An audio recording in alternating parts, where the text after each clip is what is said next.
두 번째, 예수님께서는 죽음에 대해서 말씀하셨습니다. 헌신, 희생이죠.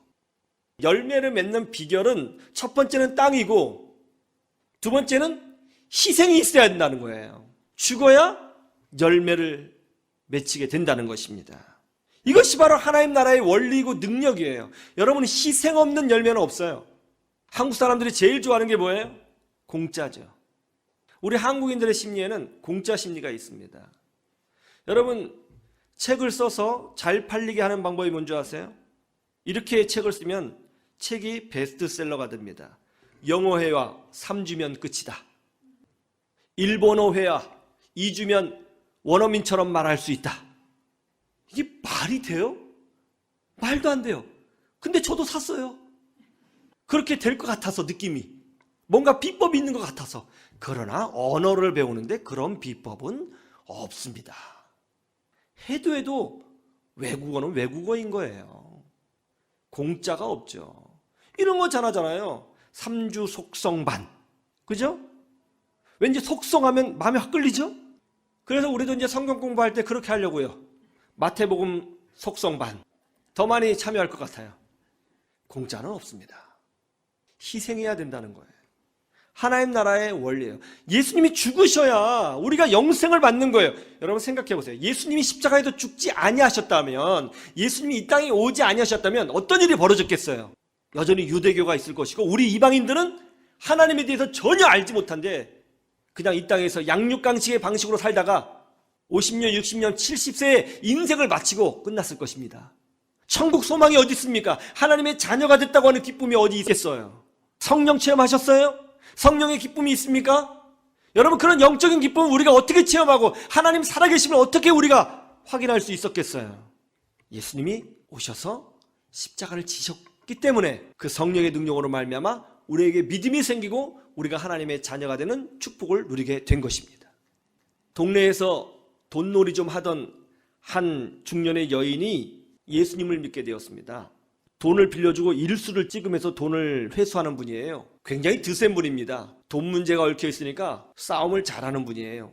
그런데 이분이 예수님을 믿었습니다. 교회 다니니까 너무너무 행복하는 거예요. 너무너무 즐거운 거예요. 일주일 내내 예배 시간만 기다려줬습니다. 그러다가 이분이 집사가 되고 권사가 되었습니다. 권사회가 열렸습니다. 그때 자기보다 나이가 어려 보이는 한 권사님이 이 일수를 하시던 권사님을 향해서 농담식으로 이렇게 이야기를 하시더라는 거예요. 아, 내가 우리 교회 40년 차인데 적어도 이 정도는 돼야 뭘 하지. 10년 차 이하는 언니들 하는 거 보고 배워 하면서 반말 비슷하게 하더라는 거예요. 그 말을 탁 듣는 순간 분노가 치밀어 올랐습니다. 아니, 이것들이 내가 웃으면서 교회 다니니까 날 쉽게 보네. 내가 누군지 알아? 이거 한번 확 뒤집어버려? 받아버려? 그런 생각이 막 올라오더라는 거예요. 그 젊은 권사님이 말 한마디를 하자 사람들이 다 느끼잖아요. 권사의 분위기가 싹 경직이 되었답니다. 자기도 그런 분위기 보니까 더 화가 나더라는 거예요. 그런데 뭐 한마디 말하려고 딱 하는데 그때 목사님 설교가 생각났습니다. 나는 죽고 그리스도가 살아나는 것이 진짜 신앙이다. 나는 죽고 그리스도가 살아나야 된다. 그래서 권사님이 꾹 참고 환하게 웃으면서 이렇게 답변했답니다. 예, 저는 그저 기도만 할게요. 뭐든 시켜주세요. 그랬다는 거예요. 그래 갑자기 권사의 분위기가 확 다시 밝아지면서 막 왁작 뜯고 막 떠들면서 좋아졌다는 거예요. 집에 갔는데 여러 권사님한테 전화가 왔답니다. 아, 그때 너무 감동받았다. 권사님 때문에 감동받았다. 권사님 그런 모습 보고 내가 은혜 받았다. 나중에 권사님이 권사회 회장님이 되면 내가 옆에서 기도해주고 함께 해줄 거다. 막 그러면서 격려하고 응원해주는 전화가 쇄도했다는 거예요. 신앙은 바로 이런 거죠. 죽어야 열매를 얻는 것이죠. 성격이 죽어야 되는 거죠. 아니, 교회에 오는 차에서 왜 싸우고 난리예요? 여러분, 저는 좀 늦어도 괜찮으니까 차 안에서 싸우지 마세요. 꼭 교회 오는 차에서 싸워. 그죠? 또 은혜 받고 갈 때 더 싸워. 왜 그러냐고요? 왜 교회 모임을 하면서 감정 싸움을 하느냐고요? 왜 하나님의 일을 하면서 왜 나 자신을 높이려고 하느냐 말이죠. 신앙은 죽는 거예요. 영국의 위대한 설교자 찰스 스펄전 목사님이 전쟁 고아를 위한 특별 집회를 열었어요. 10,000명이 넘는 사람들이 찾아왔습니다.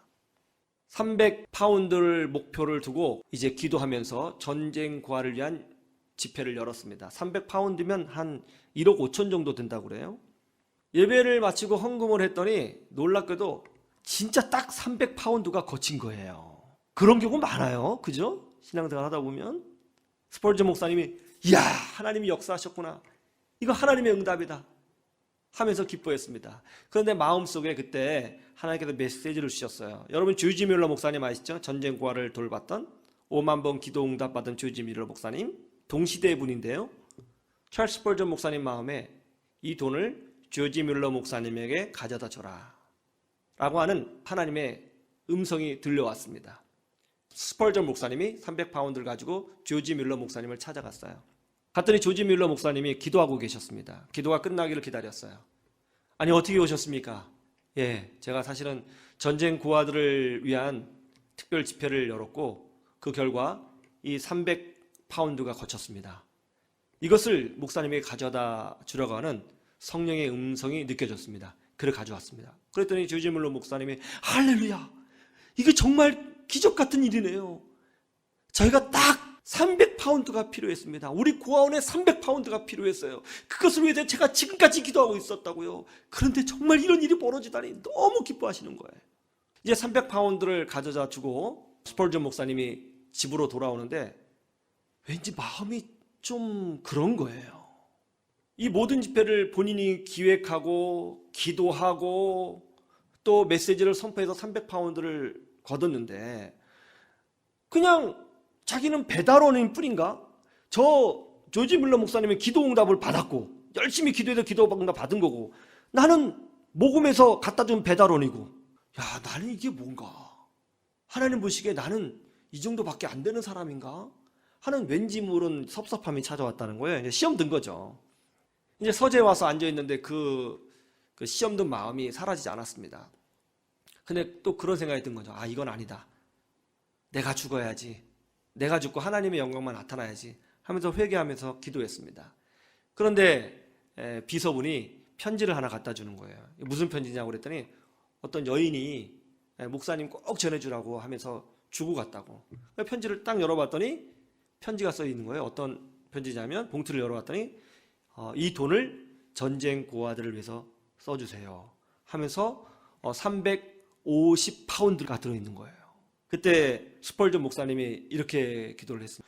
주여, 주께서는 저를 기억해 주셔서 300파운드의 이자까지 쳐서 보내주셨습니다. 하나님이 시험하셨던 것 같아요. 여러분, 우리의 헌신, 하나님 나라의 영광은 내가 죽을 때 나타나는 거예요. 누군가 헌신해야 누군가 열매를 누리는 거죠. 저도 그런 생각을 합니다. 제가 어렸을 때 수련회 갔을 때 지금 생각해보면 그때 정말 많은 그 집사님들이 저를 위해서 기도해 주셨어요. 그리고 막 아침 새벽에 일어나서 카레 만들어 주시고 봉사를 많이 해 주셨거든요. 그분들의 헌신들, 그분들의 기도가 있으니까 제가 있은 거죠. 누군가가 희생이 있었기 때문에 제가 있는 거예요. 여러분 시골교회 가보세요. 시골교회 가면요 다 예배당이 번듯합니다. 시골인데 어떤 분의 헌신과 희생을 통해서 예배당이 세워진 거죠. 그리고 그 예배당에서 우리들이 다 신앙교육을 받고 이 도시에 올라와서 하나님의 축복을 누리고 있는 거예요. 죽음과 희생과 헌신이 없이는 아무것도 이루어지지 않습니다. 그런데 그 죽음과 헌신과 희생 다음에는 반드시 열매가 있다는 거예요. 믿으시기를 주님의 이름으로 축원합니다.